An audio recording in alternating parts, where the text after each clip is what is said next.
welcome to week 8. Whoop whoop. We're basically at 2 months almost streaming. At least it's our eighth weekend. So you know, a bit of a, I don't know if that's a milestone, but it feels nice anyway. We're going to be working on the neck gimbal. You probably never heard that word before. Continue to actually work on it. This is what I've been saying for 2 weeks now. We're going to work on the neck gimbal, and then we don't really do work on the neck gimbal, but today we are, because I've finished everything else. So yeah, we're in the neck gimbal project here, which isn't really just a neck gimbal. Mainly we've been working on the legs so far. The legs are actually completely finished. I've printed them out, and I've also printed out the actual lid piece here. So we do have quite a bit of new parts to play around with tomorrow. Very nice to be working on the actual gimbal now though. This is refreshing.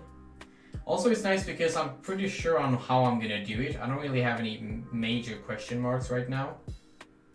So I can just work. The concept stuff is fun and all, but it does get very tiresome.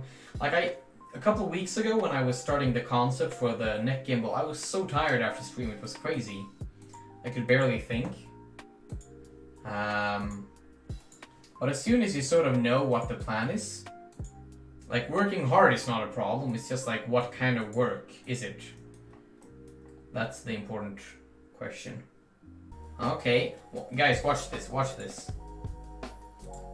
I make it neon because everything is cool when it's neon. I don't know if this is even neon. Whatever. It's cool. Don't question it. Then we group it. We take this one and we align it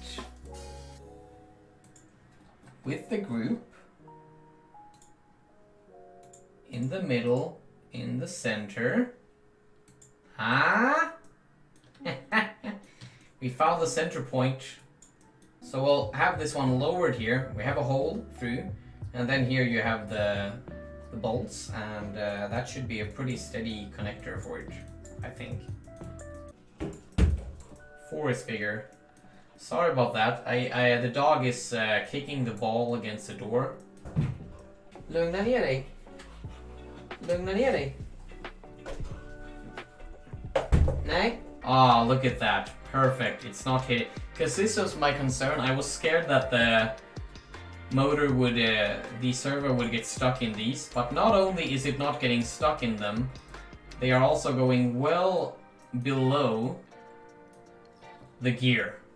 So everything checks out the way I want to. This is actually, I could not have planned this better. And trust me, I did not plan anything at all. I'm incapable of making good plans. This is just pure luck. But yeah, everything works just perfectly. Plenty of space for the servo here. This part is going to be durable because we've got about 2 millimeters here, 2-3 millimeters around the whole thing. We'll have the holes. The lids will be screwed on top. And yeah, everything should... Ah man, this makes me happy. This is nice. All that's left for me to do now is to print this piece out tomorrow and see how it works. And we can play around with that and all of the other pieces as well tomorrow in tomorrow's stream, because I'm going to spend it up here tinkering. Alright, let's talk a little bit about the pieces I have here. This is the beam that I've showed you before. No news there. I might actually go ahead and clean it up a little bit today, because we'll try to mount it into the chassis and see how well it works. We of course have the chassis we've been working with and the lower plate under it, so that all is working just fine. And this version of course looks not as pretty on the outside because I ended up printing it from here, so you know, a lot of support. It took much longer, and we have all of the support visible here. So we'll definitely have to do a lot of sanding to make it nice and pretty. But the good side about that is that the underside of it is very, very well printed. So it snaps almost perfectly. The only little thing that isn't working really nicely is that it's a tiny little bit too wide here. So I'm going to sand it down just a little bit. And here is the actual piece for the servo mount. So I printed this one today. I'm pretty sure it's gonna work. The dimensions are all the way I want them to be. So I just have to clean it up, get rid of the support, the raft really. I have some raft junk here. And then we have two legs, one that has been cleaned up and one that is still full of support material. So we're gonna clean that one up as well, and I'll show you how these work in action. We'll start working on these and try to clean everything up so we can assemble them and see how they work. This is what the legs look like. I'm very happy with the result. I kind of look like the PVC pipe feel of them. Let's see if I can maybe take the light off a little bit. So you have these like little connecting pieces, parts, and yeah, they're really nice. I like them a lot, and they work really nicely with this lid piece. Lid, sorry, not lead. You just pop them in. Like so, and fasten them, and there you go. They work really well, they secure really nicely as well, so I'm super happy with the result. As you can see, the lid here now is not going all the way down. We're going to sand this down a little bit, but we're starting to get a feel for like the base with the legs. Then you just take the second one and you screw that one on top, just like you did with the leg. Do that on both sides and you have a very, very secure mount. Give it a little bit of angle because of the cord, and then pop it right down. There we have it, folks.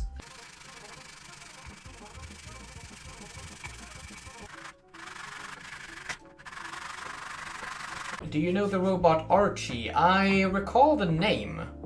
Isn't that from a movie? A yellow robot in books. Archie the Man from Steel, it's called. Hold on, I gotta check this one up real fast. Let's see what Nomad is talking about here. It's very old, my first favorite robot. Oh, that's so cool! It's the origin story of your favorite robot. That's very nice to hear. I think my first robot that I really got into was probably the Star Wars robots, honestly. That was like what I was seeing the most when I was a kid. There we go. Score. Look at that, guys. So, here it is. The snap-on lid finally snapped on. We did it. We just had to bend it a bit. So, obviously, this beam is not gonna like having a slight bend on it. But I'll use it for now if it means that I don't have to reprint right away. But okay, let's try out the lid and see if we're still doing well.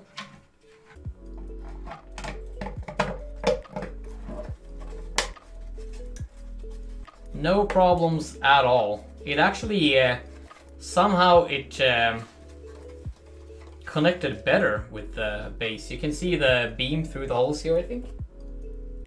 We know everything here is functional and is working after the test yesterday.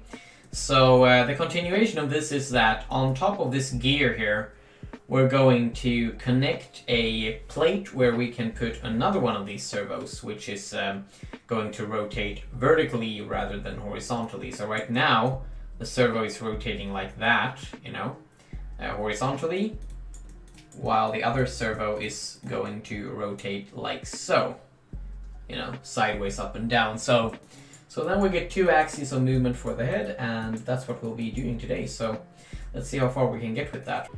So, you know, you would hook up this four-way horn from underneath. Technically, we would have this turned around if it was like this right now. And then we'll get that rotation here. And then on top of that, we would then mount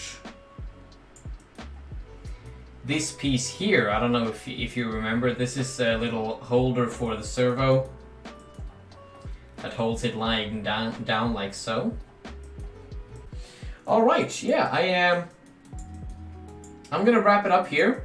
This piece will be printed probably tomorrow already. I'll probably have time to do revisions on this. We'll see how far I get before next weekend. But I'm pretty happy with this as a starting point. There's probably some minor issues with this. And even if there isn't, I'm gonna give it a touch up with some nicer, smoother edges and stuff later, even if this actually works. Well, thank you to all the lurkers, thank you to Nomad, Mod Sydney, thank you for everyone who has been here this weekend with me, and hopefully I'll see you soon. Take care, guys. Bye.